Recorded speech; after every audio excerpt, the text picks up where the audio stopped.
অনেকেই ভাবে বিটিএস মানেই হয়তো কিছু পাগল ভক্তের পাগলামি, কিন্তু যে বুকে একবার এই বেগুনি রঙের ছোঁয়া লেগেছে সে জানে এই 7টি ছেলে শুধু কোনো গায়ক নয়, তারা গভীর বিষণ্ণতায় ভোগা হাজারো তরুণের বেঁচে থাকার শেষ আশা।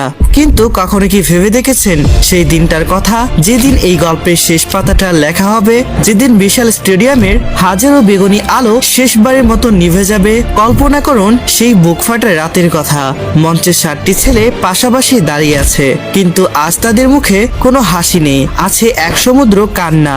দলনেতা RM মাইক হাতে নিয়ে কাঁপা কাঁপা গলায় হয়তো বলবে, আমরা বিটিএস, আর এটাই আমাদের শেষ বিদায়। পুরো স্টেডিয়াম জুড়ে তখন ভক্তদের আর কোনো স্লোগান বা উল্লাস শোনা যাবে না, শোনা যাবে শুধু হাজারো মানুষের ডুকরে কাঁদার আওয়াজ। যে ছেলেগুলো একদিন আমাদের শিখেছিল কিভাবে নিজেকে ভালোবাসতে হয়, আজ তারা নিজেরাই চোখের জল ধরে রাখতে পারছে না।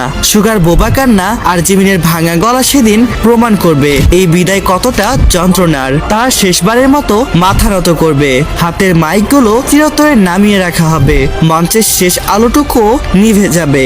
হ্যাঁ, হয়তো সেদিন বিটিএস নামের এই জাদুকরী অধ্যায়ের অবসান ঘটবে, কিন্তু ভক্তদের হৃদয়ে এই বেগুনি রঙের ভালোবাসা আর নিজেকে ভালোবাসার সেই মন্ত্র বেঁচে থাকবে অনন্তকাল। কারণ কিংবদন্তিদের কখনো মৃত্যু হয় না।